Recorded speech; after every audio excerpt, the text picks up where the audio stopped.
Welcome to How Soccer Explains Leadership. Once again, we have a guest that I have no doubt that you're going to enjoy. I've had some good conversations with him, and every time I talk with this guest that you're going to meet in a minute, I just learn something, which is what I love doing. And so I hope that since you have downloaded this episode, that is something that you love to do as well. It's Mark Peace. He is a pastor of Hope Church over in Bradford, England. He has been a lifelong supporter of Leeds United, which if you haven't heard of Leeds United, you've been basically living under a rock over the last several decades, and especially the last couple of years with the story that they have written over the last few years.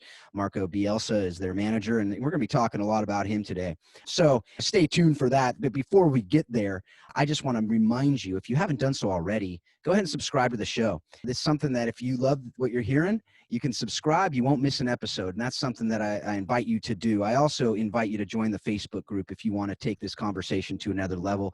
I'm really starting to ask some questions of the people in that group and just really hopefully have a deeper conversation with all of you. If you have a question for me, or if you have a guest that you would love to have on the show, I'd love to have you give me an email at info@howsoccerexplainsleadership.com. So without any more from me, well, there will be more from me later, but without any more from just me, why don't we go ahead right now and introduce you to my friend, Mark Peace. Mark, how are you doing today? Hey, Phil, how you doing? Greetings from the home of football. It is so great to have you on. I say this almost every show because it's true. I'm very excited to have you on here today. I think as we talked about some of the things you might be able to talk about with us, I love what we landed on. So before we get into that though, Yeah. I just want you to briefly share your story. You are a pastor. I just love to hear your pastoral vocational journey because you haven't just been a pastor over the years. Your leadership experience, your family, really, and how you developed your love for Leeds United. Right. Well, let me answer that last question first. It's how I developed my love for Leeds United. Really, I lay squarely at the feet of my father. So whether it was by choice or force, I got there one way or the other. But anyway, my name's Mark, married to a wonderful lady called Hannah. We have 3 wonderful children, kind of either in or just about to embark upon the teenage years. Read into that what you will, but love them with all my heart. And yeah, for the past 20 plus years, I've been pastoring. And I'll just pause for a second, Phil, for you to come in and say you don't look old enough. Yeah, well, that is absolutely true. But most Thank you very people are on much. video, so most people are listening to this, so they'll just hear your voice, and the wisdom exuding out of your voice is something that they have no doubt that you are old enough to do all that. So yeah, so There you go. voice, we have no doubt. Looks, absolutely. Go check out the video. You will 100% agree with that. I've got a face for podcasting. It has been said many times. Both of But us. yeah, for 20 plus years, been in ministry, brought up in a Christian home, which I'm grateful for. I actually got saved at a Billy Graham convention way back in the day when he used to do these football ground crusades. I remember it is 1984. And really since that time, my faith was real to me. It just really was. And to cut a very long story short, went through school, college, went to university, enjoyed it, wasn't entirely fulfilled. And I just felt that there was that call, that vocation, and got into ministry really just through serving in a local church. And over those 20 years, I've really had the privilege to lead different churches in different cities around the UK. But also as well, maybe for some of your listeners, I got to spend 3 wonderful years in the US and part of a pastoral team in Houston. So between 2015 and 2018, we were there in the Lone Star State. And after that, we came back to the UK and we started to pastor a smaller church in the north of England. So we've kind of got experience of leading big churches, small churches, in between churches, and really the leadership principles that I'd say learned, but really, in all honesty, are still learning, because I think we always still learning, have been many and varied. And yeah, that's kind of a little bit about us. Yeah, I love it. And you glossed over really your love for Leeds, which I think that I think that may come through. That may come through as we talk, Phil. Yeah, I think so.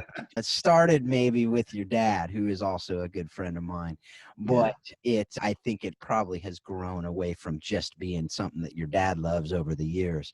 But with that, Today, as I alluded to earlier, we are going to talk about the past few years in Leeds, which Mm, has been nothing short of, I mean, really amazing. Which is incredible. why Amazon Prime has made a mini series or two seasons Mm, of it called "Take Us Home." Leeds United. If you have not watched that, I strongly watch it. recommend it. I just finished the second time through, and it's fantastic theater, really, which it has been. And especially because it is a true story that has ended with their promotion to the Premier League this year. So, Absolutely. but before that, though, it's been Mm, quite a journey of not Premier League yeah. after being one of the most storied clubs in all of Europe, really, and in England especially. Yeah. But can you just set the stage for our audience? I'm sure a lot of people listening really don't know the history of Leeds, and I want you to talk about that history, but also what it's been like to be a supporter of Leeds over those years. I look at the last few years being a Manchester United supporter, and my kids who are probably, I'm hoping it's not as long of a layoff, so to speak, that you had, but my younger kids are saying, "Was Manchester United ever good?" Which makes me laugh since they did make oh, they just bowed oh, out. But killed for I'm going that. to talk about that today.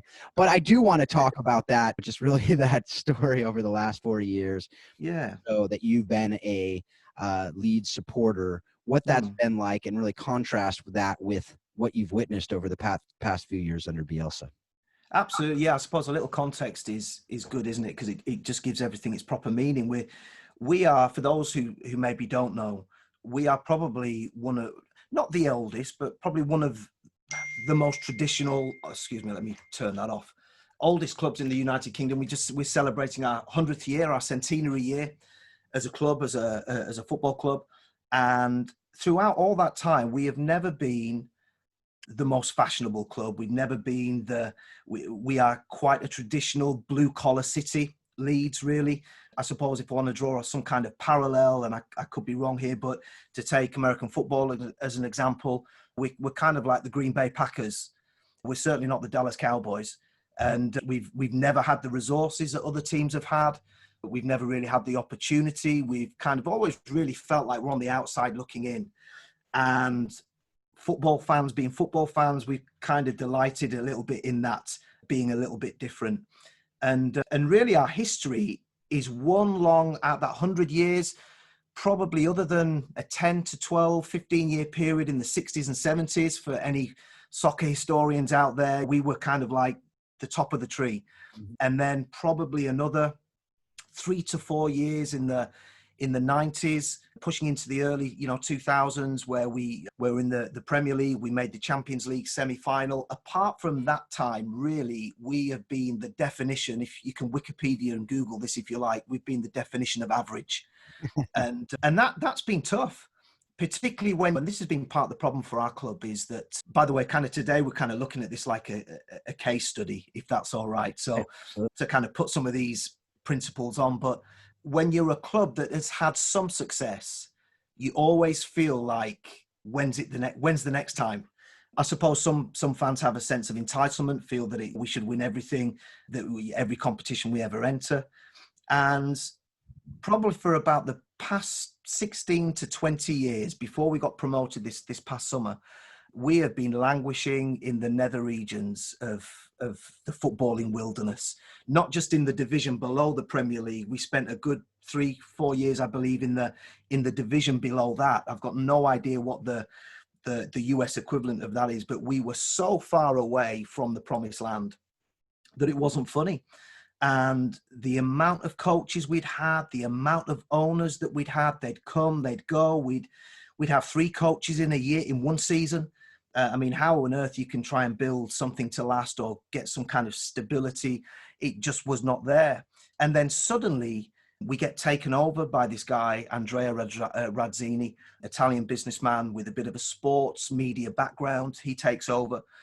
But suddenly we make this appointment, a man by the name of Marcelo Bielsa, a very well-known man in the world of coaching. And he became our manager 2.5 to 3 years ago. In all honesty, most regular fans didn't know much about him. They'd heard of him, but really didn't know much about him. But suddenly we started hearing all these pundits and all these other coaches start to talk about this man that we didn't really know who he was in glowing terms. And the more we looked into him, the more we thought, how on earth, as a club like us, in our particular position, how on earth have we landed a guy like this? But land him we did.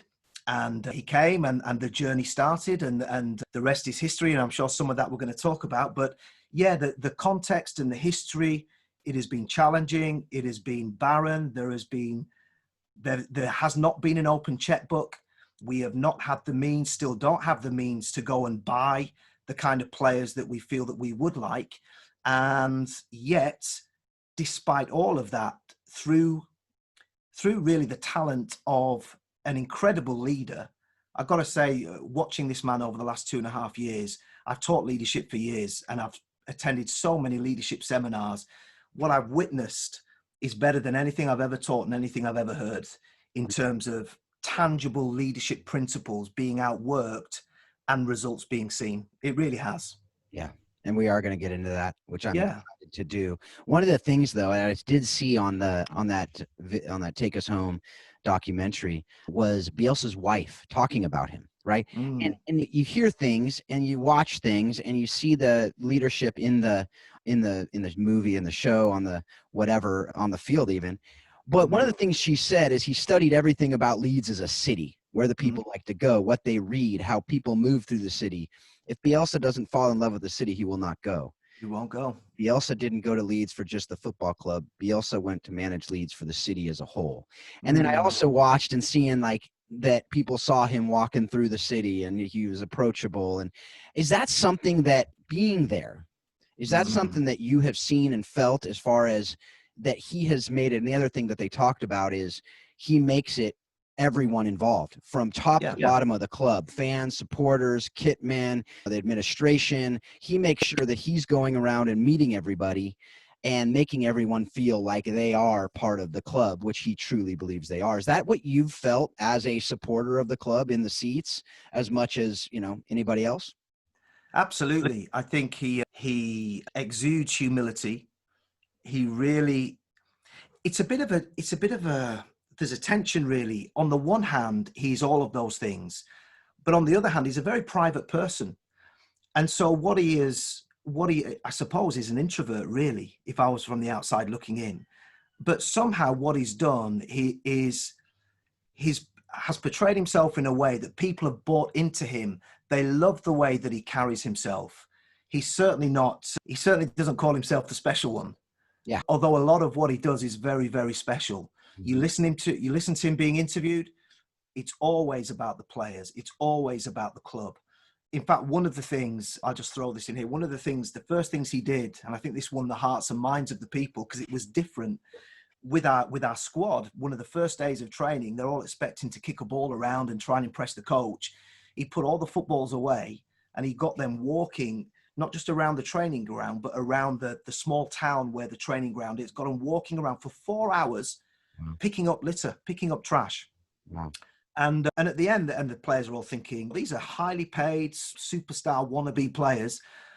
And at the end of it, he said, I just wanted you to remember what it's like to be somebody out there while you're living their dream, who go to work for 40, 50 hours a week and spends maybe the little money that they have, their hard-earned resources, on paying to come and watch you perform. And things like that suddenly just endeared him to the public, endeared him to the players, because I think it took a lot of them by surprise, but they respected what he did. And I don't know of any other coach, I've certainly not heard or read about one who's done something like that, because sadly, particularly when it comes to superstardom, and the tendency is to, particularly in a world of player power, is to pander to every whim and every request of the superstar. Yeah. And yet this was different. I think from that moment, that started to forge something unique in the team, in the organization, something different that we'd never seen before. And it's funny how you can always kind of trace things back to a starting point. And as a result of that, I think because of those things, he really has endeared himself. Like you say, you see him walking around the city. You'll often see him riding a public bus. a man who's very well recompensed, Right. that gets on a public bus, nowhere, lives in a tiny little apartment above a little shop, no airs, no graces. And I think certainly for Leeds as a city, I think he saw something in us that reflected some of the things that he stands for. And I also think as well that you look at his managerial history, his coaching history, he's coached at some big clubs, but he's never really coached at he's never going to be a Real Madrid manager. Right. Because there's something about that doesn't fit with, I think he knows his lane. I think he knows what he wants to build and where he can and where he can't build that. And again, I suppose that's a very important lesson, isn't it? About we can't be all things to all men as much as we'd like to. Yep. There are lanes for us all. And I think he's very good at picking his.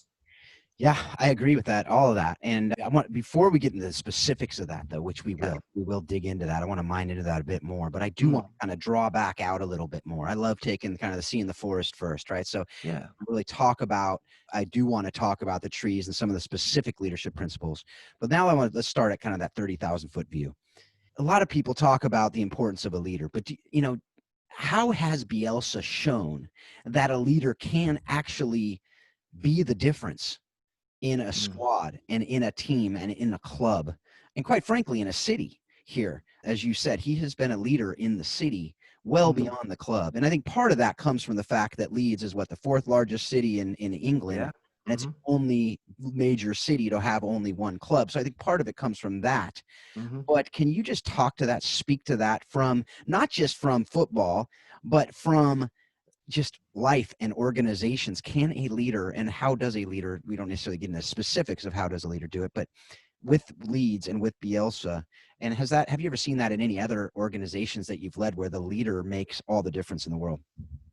Yeah, I mean, like I said, we will get into the specifics, but if I was to bring it back to the lowest common denominator, it would be simply this.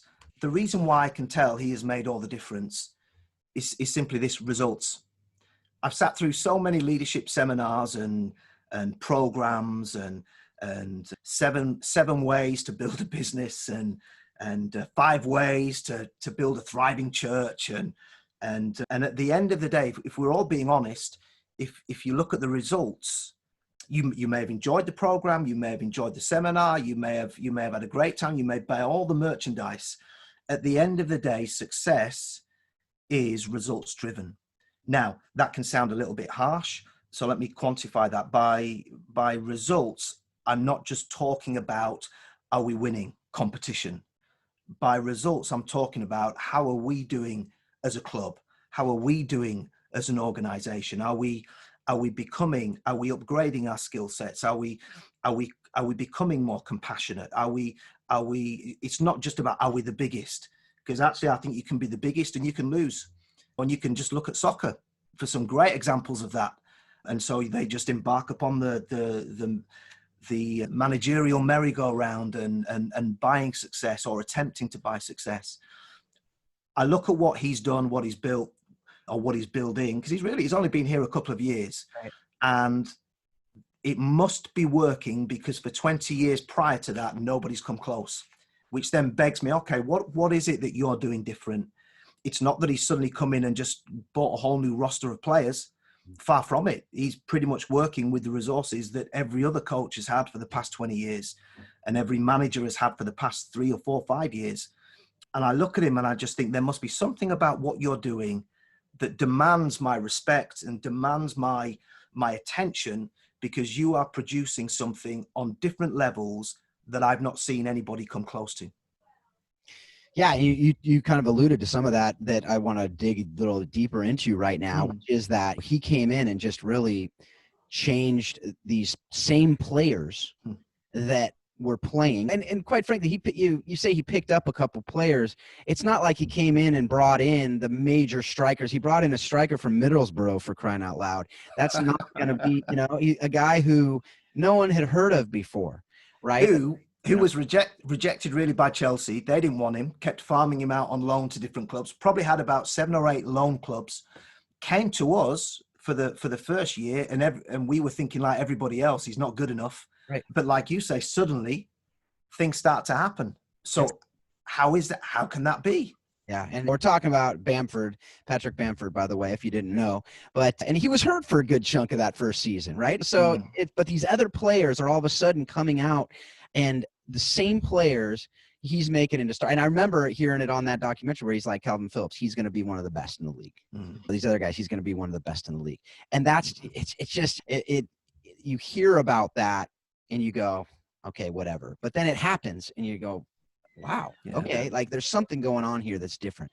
So with that, and the other thing that you see is you just listen to how his former players talk about him, listen to how his people he works with talk about him, listen to how the administration talked about him. Yeah. You know, he's been described really as that teacher. He only takes on big challenges. There's this admiration. I remember hearing Ander Herrera in that, who I liked him a lot more when he was on Manchester United, but he's a phenomenal player. It's funny because I like him a lot more now. I know you do. It's amazing how that works. But he's talking about just him this almost on a pedestal. Yeah. And it was his former coach. So with that, it really goes to culture. Right? It really goes to this idea of the leader's philosophy, style, identity, culture that he will then. We've had a lot of other coaches on this show, and they've talked about that, where the team really will take on the identity of the manager and coach if they're doing it well. So it better be healthy, right? So what is that Bielsa has brought to this squad that is that identity, that philosophy that he brings that you believe from your vantage point has really made the difference? I think he's got them to believe. Let me going back to what you were saying before. There's about Patrick Bamford as an example, case in point, and how a coach can get something out of a player, out of a resource that maybe others haven't been able to, even though many have tried. I think there's a difference between, and I saw this a lot in American sports actually when we were out there in Houston for 3 years. Fell in love with American sports, particularly baseball and American football. And you could see the difference, and it's the same here in the UK, between good, effective coaches and coaches, really leaders that I can describe them no other way than this, trying to surf the wave, whether it's the wave of resources, whether it's the wave of just the stars in quotes aligning, or ride the wave of an easy draw or whatever. There's a difference between a coach who can pump up, motivate a player, as opposed to one who can actually make a player to start believing themselves. They're two completely different things. And I look across our squad of players who, to all intents and purposes, bar 1, 2, 3 players that we recruited over the summer who aren't household names, but, did cost a little bit of money. The squad that he's working with is a championship level squad, the division under the Premiership. He's working with players who for years performed at best mid-table, year in, year out. And he's come in and somehow he's got them to buy into that identity. And I think this is a key as well, he's got them to own it. So they not only buy into it, they own it, and they can carry it out when they're on the field of play. For anybody who's kind of been following the Premiership season this year, here's a great case in point of that in action. We played Manchester City in one of our early games. We had quite a tough start, and we had the first. You've all seen games like this. The first 20 minutes are games where we hardly touch the ball. Everything we do well, we couldn't do well, and we just couldn't bypass their press. And our playmaker, really, Calvin Phillips, who everything goes through, he's our quarterback, if you like. They were just shutting him down. We couldn't get any passes away. We were hemmed in. They got a goal, looked like we were going to ship 4 or 5. And then suddenly you could see on the field of play, the players themselves starting to think, this isn't working. Where can I position myself on the field so I can get into a place where I'm effective? Yeah, a coach can shout from the sideline, but when they're doing that and plays in real time, you can shout as much as you like. Really, a lot of it goes in one ear and goes out the other ear, because you've got to be able to think, process, and adapt in real time. And this is one of the things really that I'd contrast with American football. In soccer, we don't have the luxury of a timeout. In soccer, we don't have a luxury of, okay, we're going to exercise this play. Oh, that didn't work. Let's huddle together. Let's try this play. And it's kind of very piecemeal. In soccer, it's fluid. And so you've got to make sure that your team that you are leading not only just nod their heads and say, yes, coach, but suddenly buy into and own what you're teaching them, so that when the going gets tough out there, they can start to remedy and action solutions and be proactive, because what the coach thinks, they now think. And it becomes that quick flow of thought and adaptation. And that's been one of the key differences. Somehow and obviously I'm not a party to the training field. I don't know how he does it in that sense, but to see how he has done that and to see it outplayed on the field of play, it's just an incredible thing. It really is.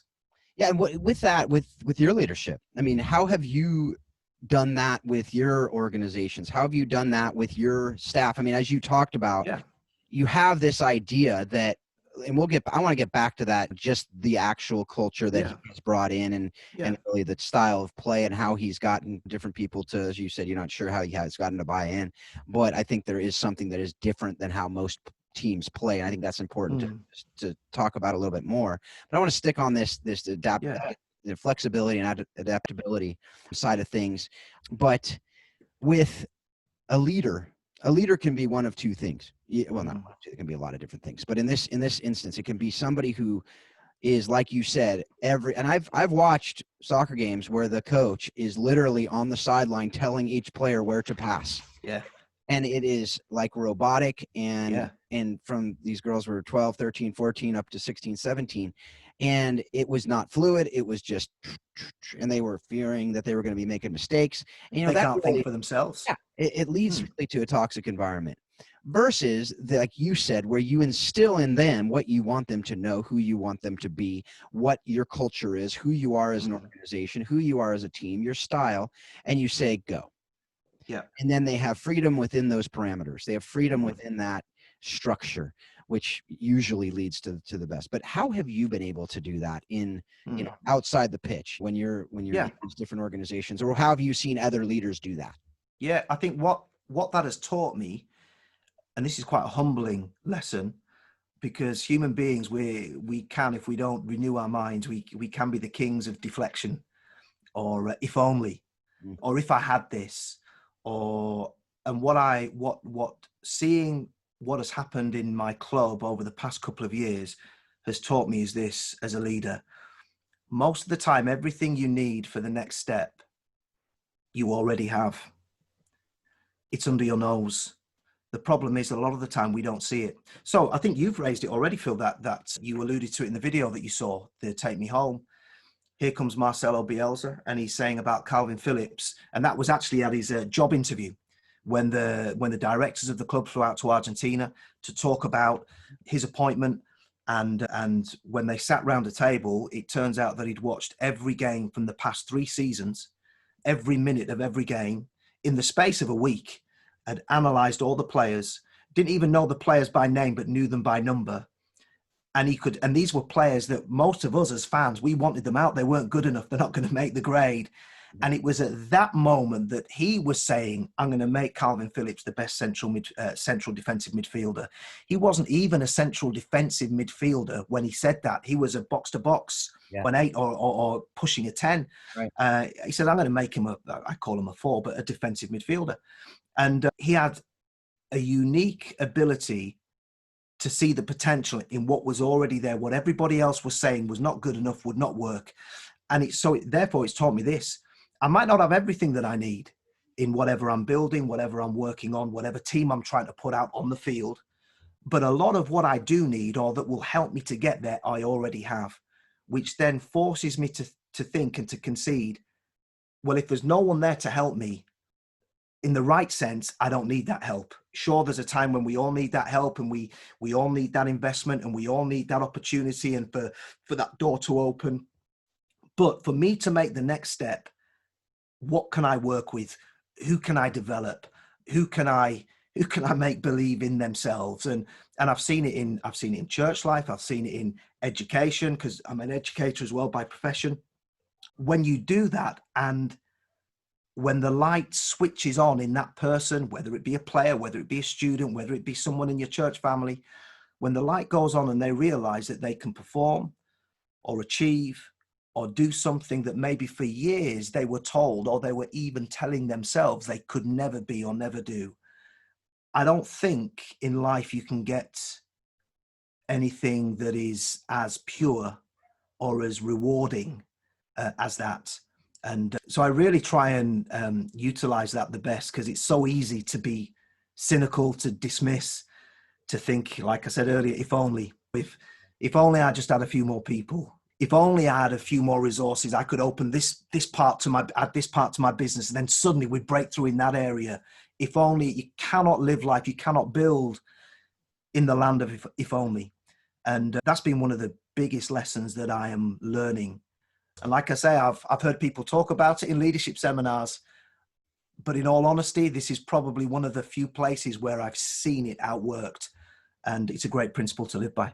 Yeah, it's interesting. And actually the work that your dad and I do in international different work Yeah.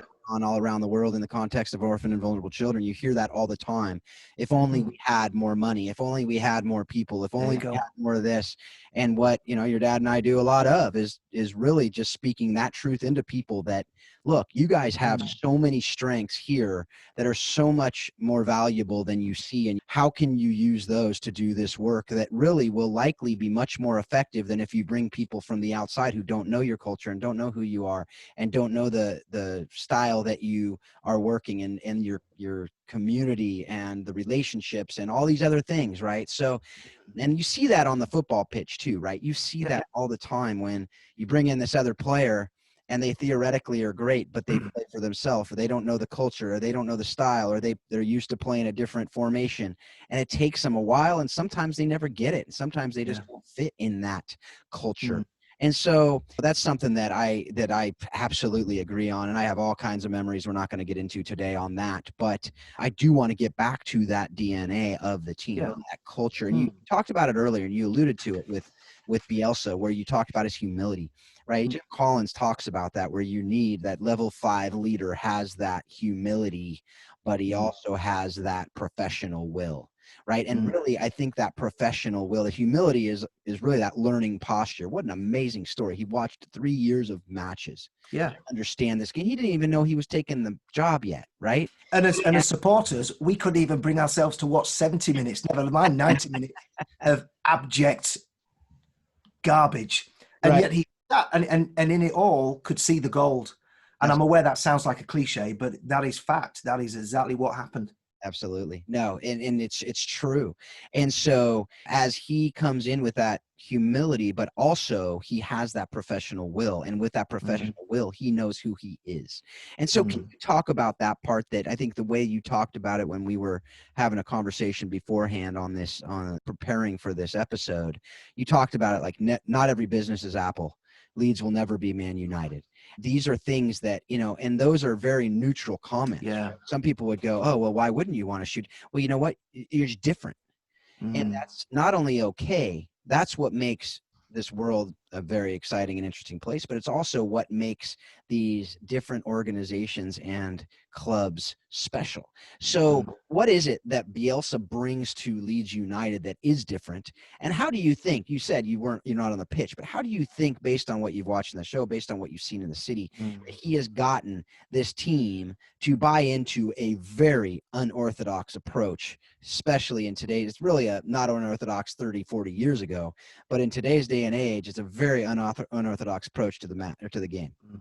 That's a very good question. And it's a question which I think is very timely, because due to the wonders of podcasting, you and I can't guarantee when people are going to watch this or listen to it.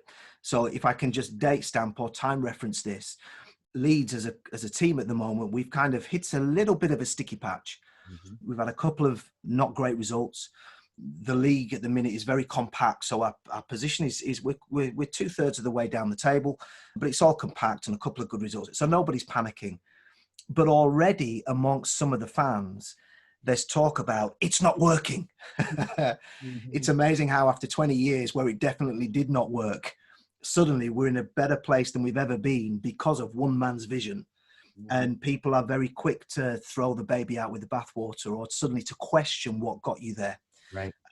And I think a lot of the time it's because people are, I put it this way, the curse of imitation. Imitation is a dangerous thing. And we see it, I see it in ministry. People want to be like the people that they feel are success. I'll often ask people, what is success to you? And I always get different answers. So like we were talking the other time, not every business is Apple. Not every business is the big success. Not every retail outlet is Target. Just proving there that I know a little bit about America and that I live there. You know? You're trying to get street cred over here. I get it. Not every church is like the church. And again, for football organizations, clubs, not every club can be a Liverpool. Not every team can be a Galactico. So what is it that you bring? What is it that you can be? Because if you try and be a preacher like somebody else, you'll never do it and they'll see through you. If you try and be a manager like somebody else, you may pull it off for 1, 2, 3 years, but you'll never last beyond that, because suddenly what looked like it was working will start to fall apart because the foundations aren't there, or the character is not there, and you start falling out with your players, or your players fall out with you, and all of that kind of stuff. And I've seen that with our club. We have a very distinct way of playing that we've talked about that the players have bought into.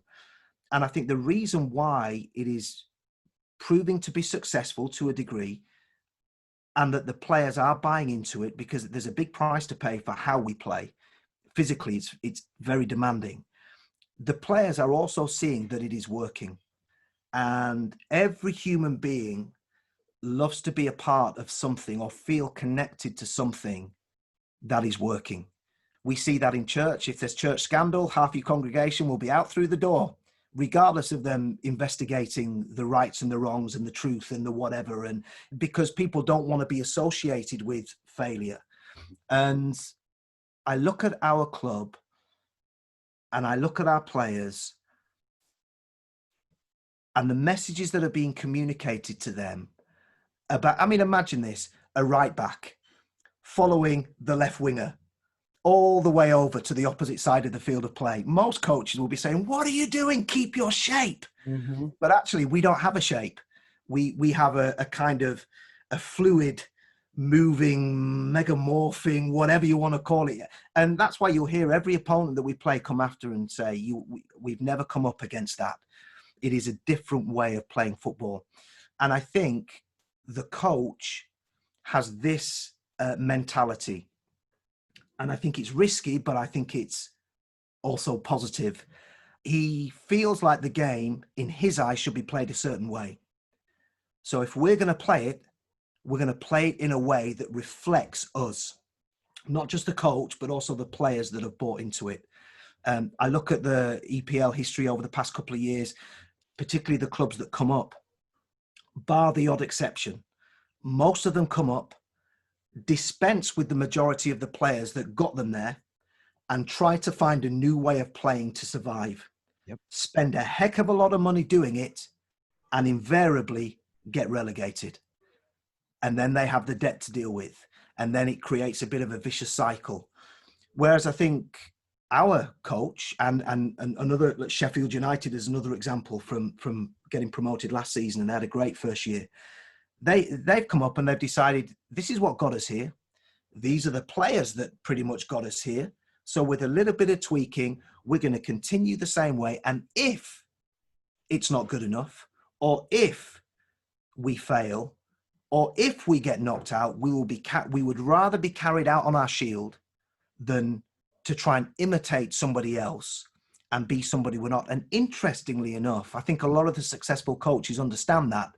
You'd hear a Pep Guardiola talk glowingly about Marcelo Bielsa, but he will also honestly say the way he sees football, the way I see football, Pochettino as well, the way, and they would consider themselves disciples, if you like, of Bielsa, but they will say we see the game differently to him.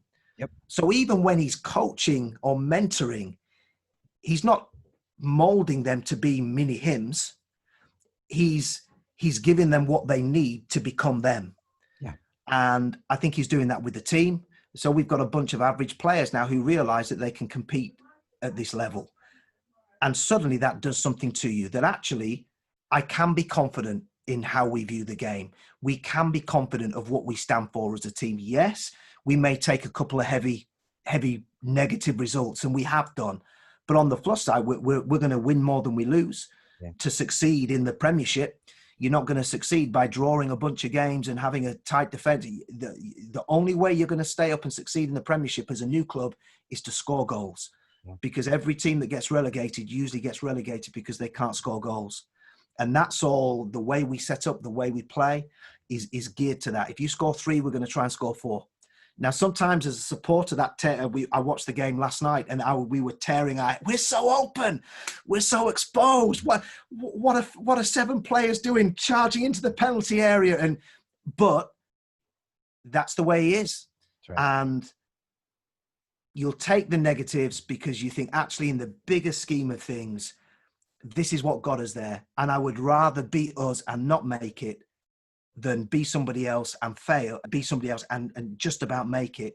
And actually, I think the reality is we will be fine.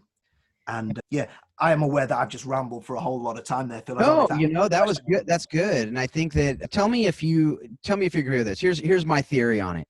From a leadership perspective, I'm curious to hear if you being over there. I'm obviously all the way out here in California, so I may know nothing about it. But watching what I watch, watching the team play, knowing what I know about leadership, I really believe that he came in, and I didn't even know that story about walking around the community. But just when he came in, what did he do?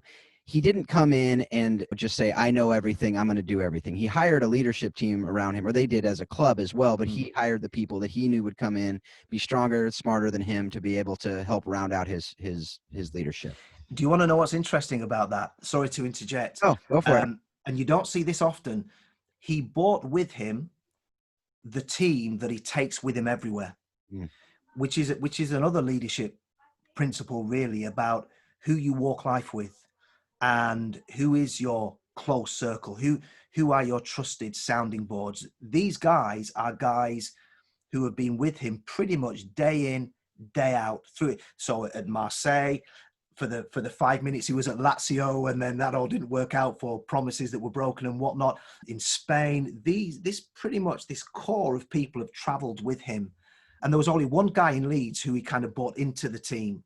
And that's so he didn't bring in a load of outside voices, but absolutely. Carry on, Phil. No, absolutely. No, I love it. I love the commentary. This is good. This is good. And then because I do want you to correct me or help me to frame it a bit more. But but the club itself as well. So that owner you talked about earlier, he didn't just go, I'm doing it. He brought in those other people from different perspectives to say, as a great leader does. So you see this from top to bottom, and the players are watching this unfold, right? So then he comes in, does these things to build trust, right? Yeah. I mean, that's really what he does when he walks around the community. That's what he does when he has these meetings. That's what he does when he's sharing with them what they do. But he doesn't just stop there. He goes out, he's on the field. You watch him out there in the training. He's getting there. He's pushing them to be to their limits. He's running the crud out of them. He does. They're going to be fit. They're not going to be the ones who are the least fit on that team ever. And if they are, he's going to run them harder that next week. I mean, I loved when it was talking about how with one of the teams he brought, he built bungalows there at the training pitches where they would stay overnight. I mean, that's just crazy talk, right? Where a lot of players would go, no way. But because he built that. Sounds like a cult, right? It sounds crazy. Right? That's nuts. Right? I mean, as in most players, especially a lot of them, like you said, they're prima donnas, but he brings in these players that he has studied, and he says, these are the players that are going to be my players. They're going to get, and I'm going to build trust with them. And then the other way I build trust is not just on that pitch, but it's when I do these interviews. So they interview them about when they lost, and they brutal playoff loss to Derby County after they're up in the away. They say no other team has ever not made it after winning the away leg in the championship playoff, and they did, right? And what does he do? He comes out and says, it's my fault. I take full responsibility for that. That builds trust, right? That's that humility. And then they say, okay, whatever you say, I'm going to follow you. Right. And Yeah. that's what we talk about with leadership, is that leadership is influence. It's not title. It's not Absolutely. this position that you have. It is that influence. And it's making, I always have talked about it in the sense of, as a true leader, you make people do, not make, you help people want to do the things that you want them to do There you go. when they Yeah. want to do it. And because they see and they know, not just, oh, we're going to win, but we're going to be better people. We're going to be better players. We're going to be a better team.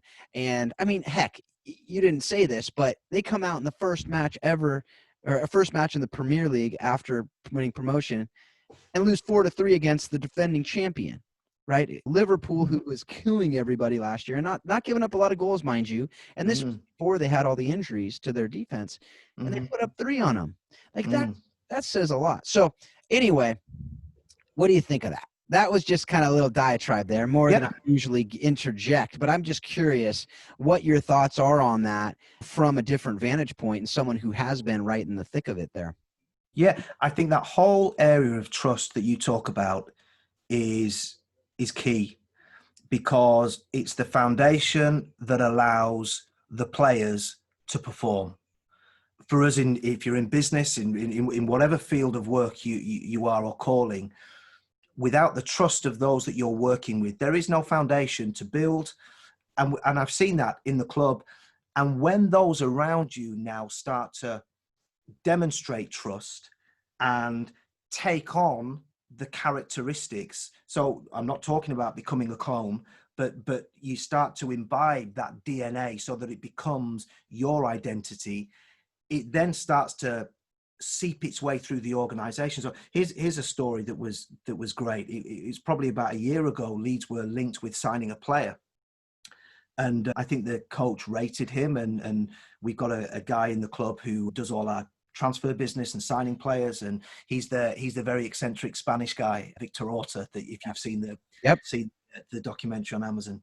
And then anyway, so there were talks with this about signing this guy, and anyway, there was also this other kid just coming through the ranks, doing great, a hot prospect, just a young kid. And you know what it's like, young kids, we see it at clubs the world over. You'll see it at your club, Phil. We see kids do silly things. And so one of the times this kid just comes into training, and a kid who's not really broken into the first team yet, but comes in, kitted out in all this designer gear, carrying the Prada designer kind of man bag, and just waltzes into the training thing to do his workout. And a couple of the senior pros just pulled him to one side in a very calm, measured way, and basically tore a strip off him to say, listen, you might be able to do that elsewhere, but A, you've not earned the right to do that. And B, you look around this room. Do you see us doing that? Do you see us carrying ourselves that way? So the next time you come into this room, make sure you reflect who we are. And that wasn't the coach. That wasn't the leadership team hauling them into the disciplinary office and all of that kind of thing. But from that place of trust and confidence, and everybody now not just singing from the same hymn sheet. That's you can sing from the same hymn sheet, and then you can put the sheet down and pick up another one if you don't like the song. But now suddenly the song, it comes from within. The vision comes from within. Suddenly now everybody's speaking the same language, and that's when I really believe that success, momentum, which is a huge thing, and when you're trying to build something, suddenly starts to increase. Yeah, absolutely. No, for sure. And I think that's something that, as you said, it stems from the trust, because if you don't trust the person, then you're not going to listen to anything they're saying. But if you do trust them and you see that they care, then you'll go to battle for them, right? Absolutely. And so with that, we talk about inspiration, right? Leaders inspire, and leaders inspire in different ways. But what does that look like with Bielsa? What does his inspiration look like? How does he inspire the team and the club, and really, quite frankly, the supporters as well, to be what they need to be? What does that look like? Yeah, I mean, it's an interesting one because, as I said earlier, he's a man of few words. I don't know if you've ever seen him interviewed after a match. Yeah, absolutely.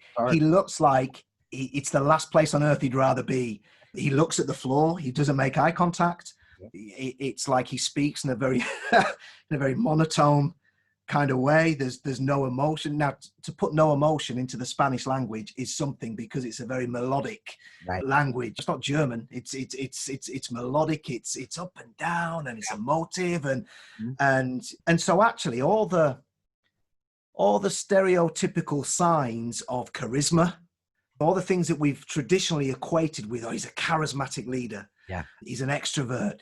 Oh, my coach had them headbutting the lockers before they came out of the locker room. We're going to tear it up, and we're shouting in the face of the opposition. And actually, I think there's something in life about calmness, instilling calmness, that enables functionality. If you rely on emotion, if you rely on all those things that are here one moment and then gone the next, you can be up there and flat the next. You're in trouble. And I think one of the ways, he's not particularly hands-on, by the way, from what I hear and read and see in coaching. He's present, but he's developed, he's quite withdrawn in terms of day-to-day input with his players. But there's a way that he carries himself.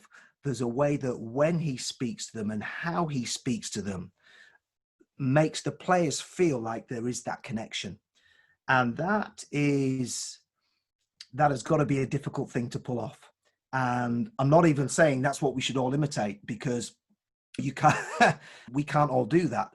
If some of us withdrew from people, they'd think, why is that person so aloof? But he knows his strengths. I'm sure he knows his weaknesses. And so he's made sure he's developed his managerial leadership style amongst what he already knows he's good at and what he isn't. What he's not good at, he's not trying to bluff or fake or convince people that he is good at. I don't know if that makes sense, but it does. Yeah, there's a way that he carries himself that just makes his players believe it's okay and I am good enough. Yeah. And that is priceless. People will go the extra mile for you if, as a leader, you can make them feel like they're not being judged. And in sports, we're always being judged because you're on the team sheet one week and maybe not the next. But the amount of times I've seen him believe in people and nurture players through that we were ready to cast to the bench and never wanted to see them pull the shirt on again. Yeah. And suddenly now you look at them, you think, maybe they can do a job. Right. And there is that quality of stillness, I think, that he brings. But anyway, I don't know what you make of that. Yeah, I think that that's something that I agree with. And I think that one of the things we've talked a lot on the show is the idea of the different personalities and really studying players. But it starts with studying yourself. Yeah. And I see with Bielsa a man who knows himself. And maybe he's faking all of us, but it just totally seems that he gets who he is. He knows who he is, and he builds that trust in the players. Yes, but he is constant and he's consistent. And as you said, not every manager is going to be that guy. Not every manager is going to be that calm presence. Some of them will be that more just that typical, quote unquote, typical inspirer. Like my personality is more of that, where I'm more vocal. I'm going to be more of that out there in front of people leader, that he's really that leader who is just that quiet confidence that he is instilling. And that is what he is bringing to it. And it goes back to what we talked about earlier, to know who you are, to know your philosophy, to know what culture you are bringing to this, and to be consistent with that across the board. And one of the things that he said in that documentary really, I think, hit me, that this is why I believe what I believe about him, is he said, you can't convince the players of something you don't believe in. Absolutely. And especially when you've built that trust with them and you are consistent with them. When you say something you don't believe in, it's obvious that you don't believe in it. But if you say stuff, if you've built that trust with them over the time that you've been with them, and you say stuff, no matter how you say it, it will, or actually not no matter how you say it, as long as you say it in a way that is consistent with who you are with them, they will believe it and they will want to follow it if you are in fact that leader. So that's what I see with it. I don't know, anything to add to that? No, I think that's exactly right. And again, I bring it back to where I started. You'd never have to look too far in life to see whether something's working or not. In sports, decisions are made sometimes too hastily, but people are concluding this is working or this is not working. Time for him to go. time for us to try something different. We were talking about, weren't we, at the beginning, about clubs with managers maybe still trying to find their identity, and we see that struggle being outworked before our very eyes, and players who are talented, players who are gifted, suddenly looking like, really, should they be on the field, because, or looking bang average, not because they are bang average, but because now suddenly there's no trust, there's no confidence, and so therefore there's no foundation to perform. And I'm constantly amazed at how often we see that short-term nature in sports. I appreciate there's a lot of money involved. I appreciate everybody wants to win. But sometimes some of the changes that are hastily made are done at the expense of the future. And Jesus said something interesting, didn't he? Sorry, I didn't mean to bring it back to, but hey, I'm a pastor, so I'm gonna just. But he gave an account about just talking about a tree, and he says when you're digging that tree, when you're looking after that tree, give it a few years, give it 2 years, give it 3 years. If it's not producing anything after the next, then cut it down. I'm not saying every manager, every coach gets 4 years. No, far from it. But you've got to give something enough time to see whether there are any shoots there.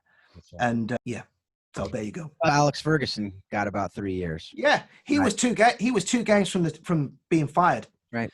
And yet somebody thought, do you know what? I can see something, and history was then made and speaks for itself. Sometimes I think we're hasty. We're too hasty.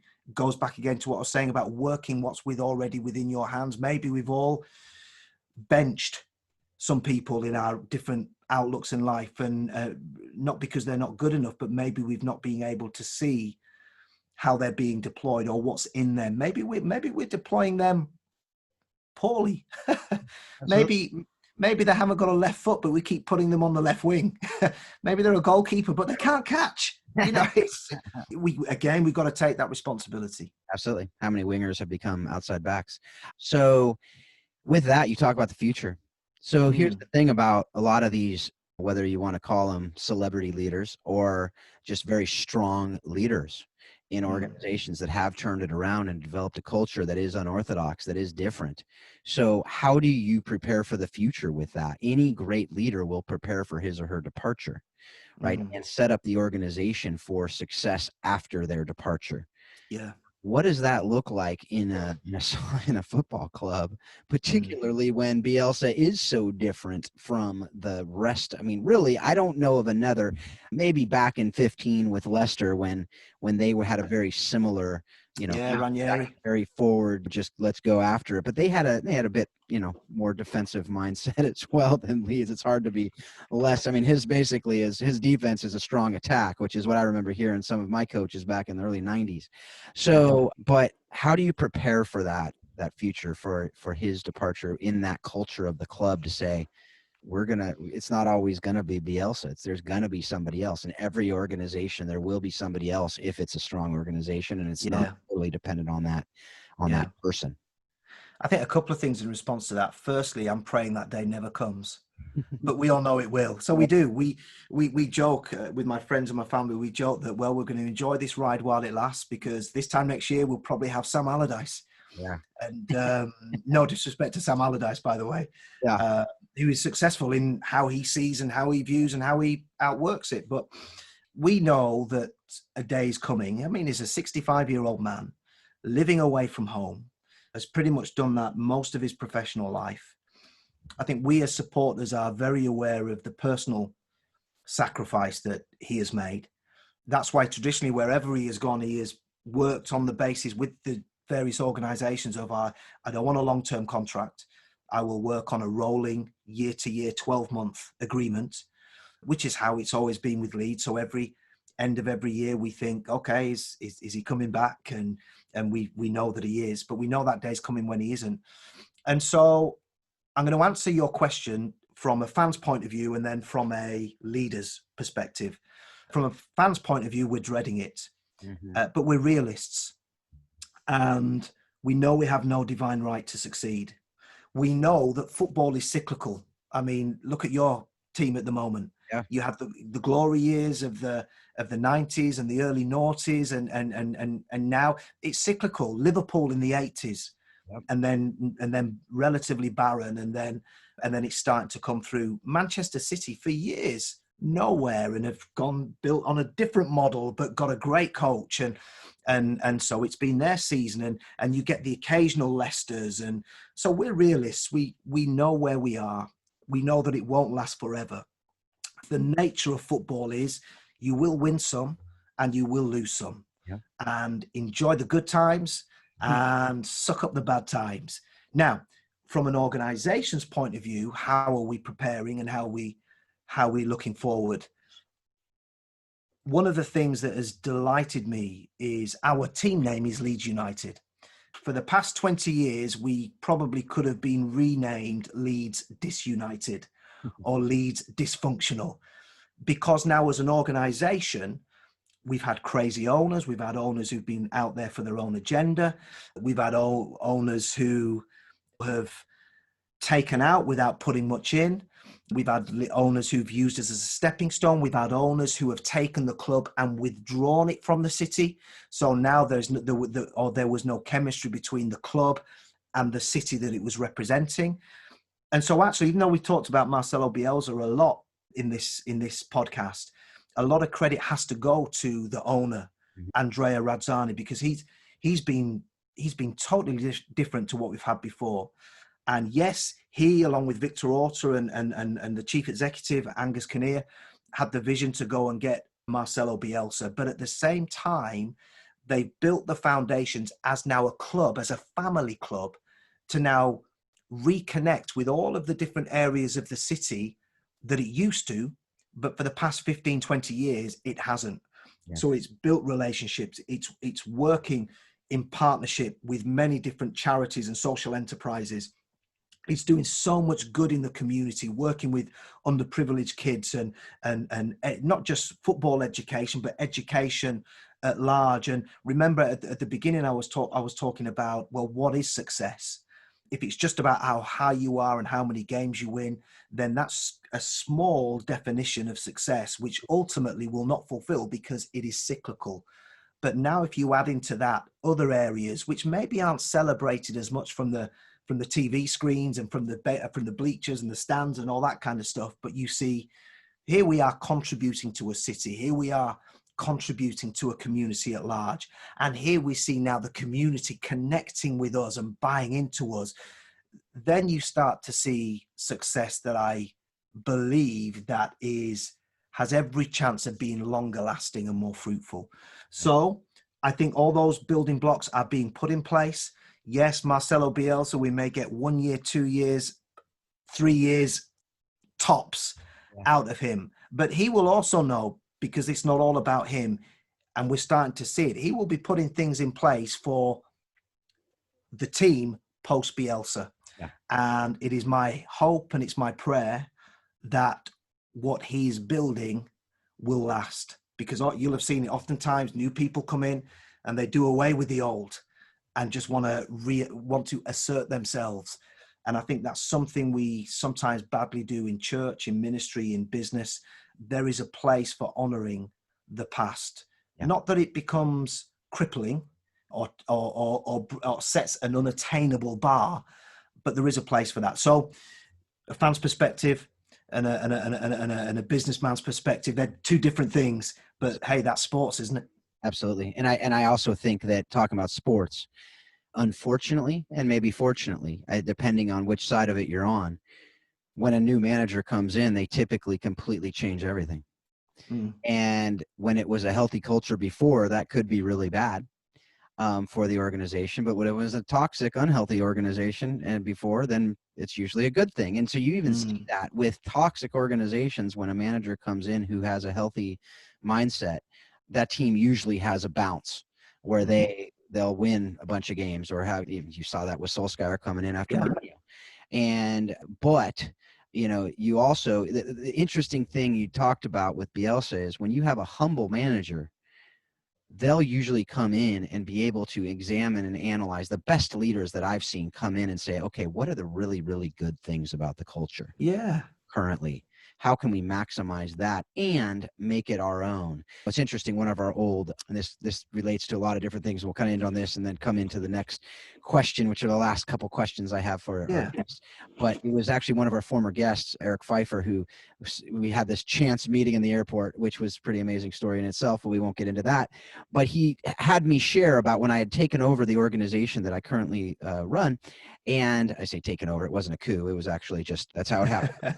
and he said, talk to me about your vision. And so I shared the vision, and he goes, that doesn't sound like your vision, because I hadn't made it to be me as the leader yet. I basically erred on the other side, which was coming in to just take on what that past guy did. That's not healthy either, because that leader needs to say, this is my leadership here, not in an arrogant way, but in a, I am the leader, that professional will side of things, but also have that humble posture of what can I learn from the prior leader that was my predecessor, because got to be a lot of good that was there. And there was a ton of good. And so that's what I did. I studied, okay, what are the great things? And then where do we want to go?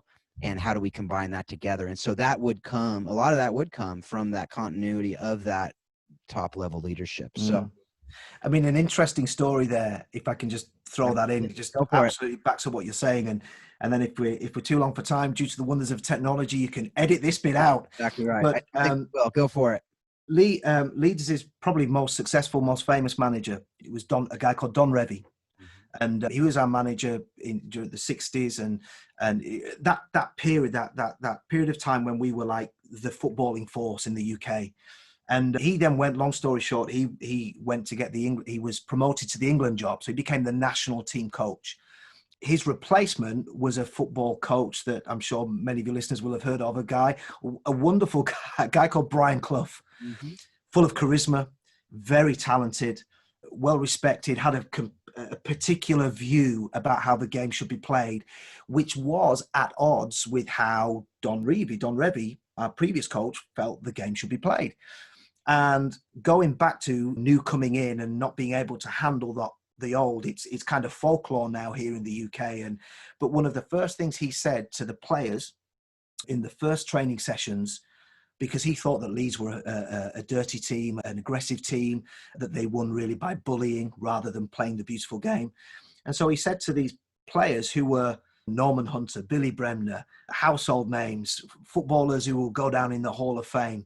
And he said, right then, and I'll clean up what he actually said, but he said, you might as well throw all your medals in the bin because you've only won them by cheating. Now imagine saying that to now your resource that you're working with. Right. Suddenly now there's a chasm between the coach and the players. It doesn't matter how great your insight is, doesn't matter how great you are at analyzing and making decisions and strategically tweaking and doing. He had now alienated himself from his resource, and as a result, he lasted 44 days and got fired. So that all ties in with what you were saying there about embracing, learning. Yeah, you may think differently about A, B, and C, but just because somebody else thought differently doesn't mean that they were wrong. Maybe there's things that can help you crystallize and all that kind of stuff. So yeah, absolutely agree with that. Definitely. There actually is a movie about that entire story. I can't say the title on this show because it may put us in the explicit category, but I will put it in the show notes. And absolutely. Check it's it a good out. watch. Check it it's out. A good watch. It is a great film. So the last couple questions. One is, how have you applied the lessons you've learned directly from the game of soccer in your marriage and parenting in your home using these things you've learned? Yeah. Do you know, if I was to bring it down to one thing, which I've tried to live my life by before I came across this phrase, which actually is the club's phrase.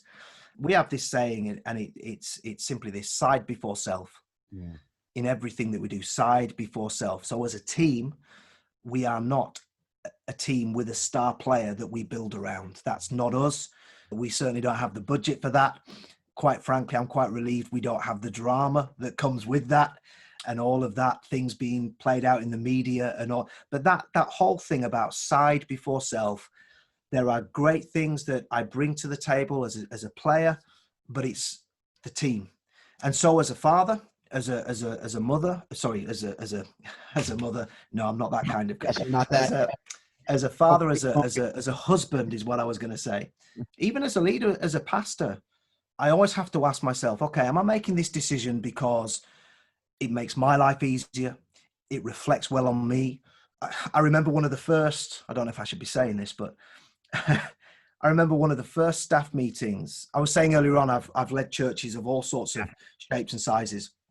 One of the biggest churches that I led was in England, and it was 1,000 people, which for UK churches is pretty big. Yeah.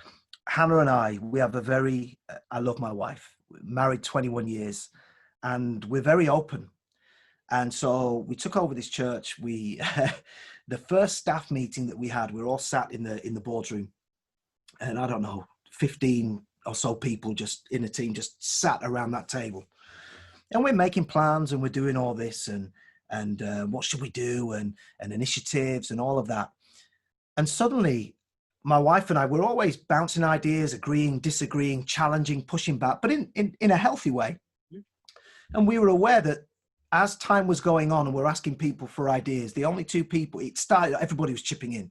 After about 10, 15 minutes, the only two people around the table talking were my wife and I. Mm-hmm. And it went something along this. Well, I think we should, along these kind of lines. Well, I think we should do this. No, I don't think we should do that. That's not going to work, is it? I mean, why would you want to do that?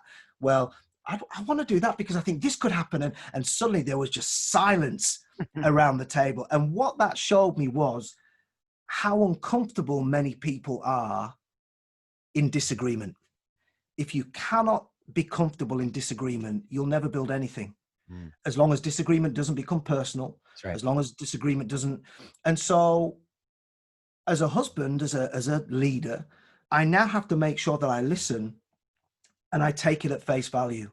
You'd be amazed the amount of husbands who try and shut their wives down because they would rather be seen to be right rather than actually be right. Yeah. They would rather be seen to have the idea when we all know it came from her. And that whole ethos of side before self, the decisions that I make for my children, it's because I want them to succeed. I want them to fulfill all that as a believer, what I believe God has placed in them. The decisions that I make career-wise, the decisions that I make, I don't want to build something that's at the expense of my family. The most precious side that I will ever be a part of is my family unit. So now I've got to make sure that what I'm building out there in work, in business, in ministry, am I putting another side above the side that really counts? And when you can get that right at home, rather than that being a hindrance to what you're trying to build, actually, it gives you the trust, the confidence, and the platform to build effectively.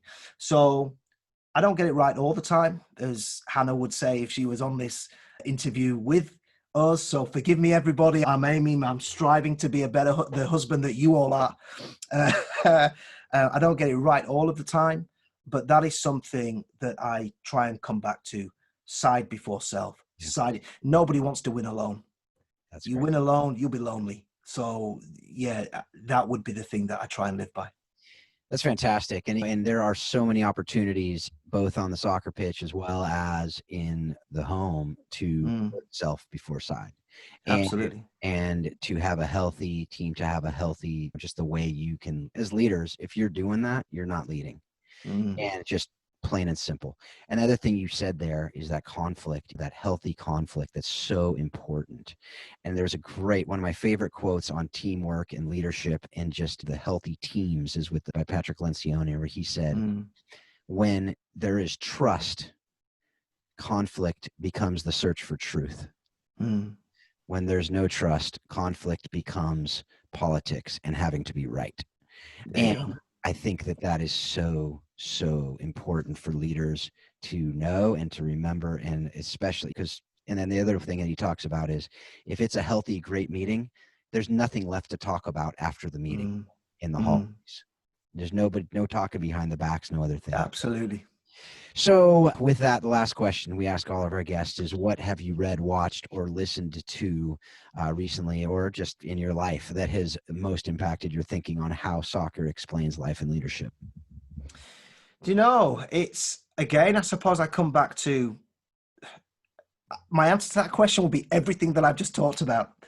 Really, the last 2.5 years, better than any book that I've read, because I've seen it play out before my very eyes. I've seen, we all talk about turning an organization round. Well, I've seen it turn. I've kind of grown up in churches talk about, we're going to do this and we're going to accomplish this and we're going to start this, and we talk and we talk and we talk and we never do it. We never build it. We never contribute. Nothing appreciates because we are there. And yet I see what has happened within, and I feel very privileged actually to be a supporter of a club where, you know, this could have happened anywhere, but this journey has happened in a location that is precious to me. Yeah. And maybe because of that, I'm not looking at this through rose-tinted spectacles. Maybe because of that, I'm aware that it may hit home to me more than most. I get that. I'm not expecting everybody to become a dyed-in-the-wool Leeds United fan after. In fact, if anything, it probably has further entrenched their opposition. So I'm hoping people can glean between the fans further and the leadership principles. But to see the journey, I've got to say, it's just been wonderful to see a man have the confidence to be himself and to put a marker down and to invest in a bunch of people that everybody had thought would never make it. And suddenly, here we are. As you can probably tell, I don't even think I can put that into words eloquently enough. It has impacted me tremendously. And I'd encourage anybody to watch that documentary on Amazon.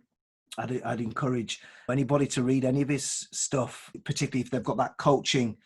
Frank Lampard the other day, and Frank Lampard and Marcelo Bielsa have a bit of history, but he will always be respectful about the man's coaching, will refer to his coaching literature that he's produced.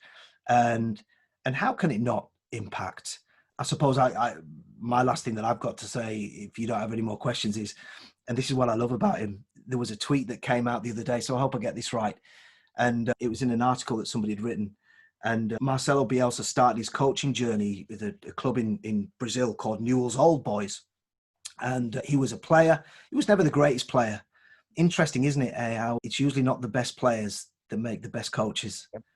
And so coaches were appointed at junior level in his club. And so he's retired as a player. So this, first of all, the hot prospect, recently retired player gets the best players. And then the guy kind of just below him gets the next pool of players. He picks the next. And so Marcelo Bielsa is left with the leftovers to compete in another different league.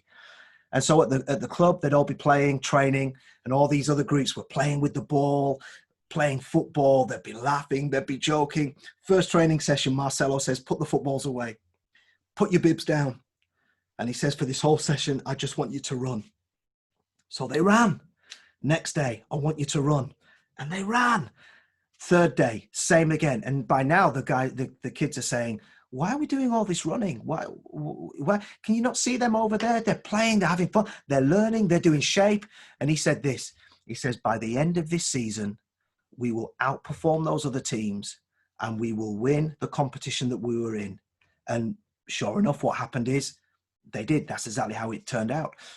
But the point is this, in one of the coaching sessions, one of the players, one of the kids said to him, Marcelo Bielsa asked the question, one of the kids answered, he asked the question, in a game, how many opportunities do you think that there are realistically to score a goal? So the kids are looking around at one another thinking, I don't know, maybe 4, 5, 6, maybe 10 if you're lucky. And then out of nowhere, he replies, he said, no, I've analysed this. There are over 600 opportunities.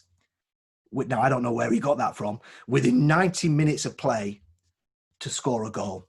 That is why I make you run. That is why all my teams will be fitter than any other, because we will utilize every moment, every second of every game to get the victory. And again, that ties back to analysis, that ties back to his ability to see not just the minutiae, but also the bigger picture. And when I hear things like that, and then when I see it outwork on the field of play, I'm like, how can I not be impacted Yeah. by this man? And so I think I answered about 4 questions you didn't ask there, but anyway, it's all good. That's where a lot of the gold comes from, though. So I Mm. appreciate that, and I appreciate you taking the time to be a part of this. And I look forward to getting this out to everybody, because I have no doubt it will help others to learn little nuggets and some really big things as well. So thanks a lot, Mark. There you go. And in 3 years' time, when Sam Allardyce is our manager, come and interview me again, and you'll find I've pulled all my hair out and probably disowned football. But until then, I'm gonna ride this journey. Well, thanks a lot. My pleasure. All right, folks. Well, thank you again for the download. I appreciate, again, you doing this and being a part of this show. So without any more today, because this interview did go a little longer than we expected it to, but I think that was all for the good for all of us. I think we're all better for it.